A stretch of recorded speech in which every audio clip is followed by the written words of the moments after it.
పర్వతం మీద తపస్సు చేస్తావు ఇంకన్నాడు. అర్థమైంది, ఓ విష్ణు అవతారం రామచంద్రమూర్తి వచ్చారు ధర్మాన్ని నిలబెట్టడానికి, ఇక నా అవసరం లేదు ఈ లోకానికి అనుకున్నాడు.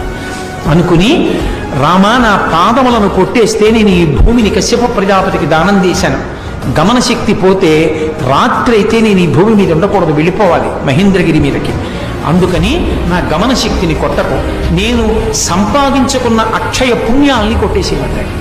అంటే విష్ణు శాపంలోంచి బాణం విడిచిపెడితే పరశురాముడు తపస్సు చేసి సంపాదించుకున్న అనంతమైన పుణ్యాలన్నీ కూడా కాలిపోయాయి.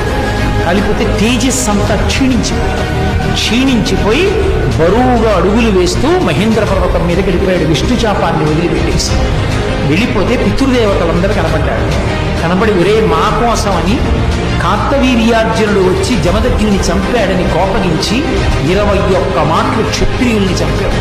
అటువంటి నువ్వు ఇలా అయిపోతే మాకు చాలా బాధగా ఉందిరా, అందుకని నువ్వు ఇలా ఉండడానికి వీల్లేదు. ఇదిగో ఈ దక్షిణ దేశంలోనే ఫలానా ప్రదేశంలో వధూసరా అనబడేటటువంటి నది ఉంది. వధూసరా అనేటటువంటి నదిలో నువ్వు స్నానం చేస్తే నువ్వు పోగొట్టుకున్నటువంటి అక్షయ పుణ్యాలు ఏ ఉన్నాయో విష్ణు శాపంలోంచి విడిచిపెట్టిన బాణం వల్ల ఆ పుణ్యాలన్నీ మళ్ళీ నీకు దక్కుతాయి, కాబట్టి వెళ్ళి స్నానం చేయమన్నారు. మరునాడు బయలుదేరి వధూసరా నది యందు స్నానం చేశాడు. స్నానం చేస్తే మళ్ళీ విపరీతమైనటువంటి తేజస్సు పుణ్యములు పొంది ఇక లోకానికి నా అవసరం లేదని చిరంజీవి అయి ఆనాటి నుండి మహేంద్ర పర్వతం మీద కూర్చుని తపస్సు చేస్తూ గుహలలో ఉంటాడు. ఆయన మాత్రం ఇప్పటికీ అకృతవ్రణుడు మాత్రం ఆయన కోసం ఎదురు చూస్తూ అన్ని ఏర్పాట్లు చేస్తూ ఉంటాడు. ప్రతి మాసంలో చతుర్దశి తిథి నాడు మాత్రం ఆ మహేంద్ర పర్వతం మీద ఉన్న గుహలోకి వచ్చి దర్శనమిస్తూ ఉంటాడు.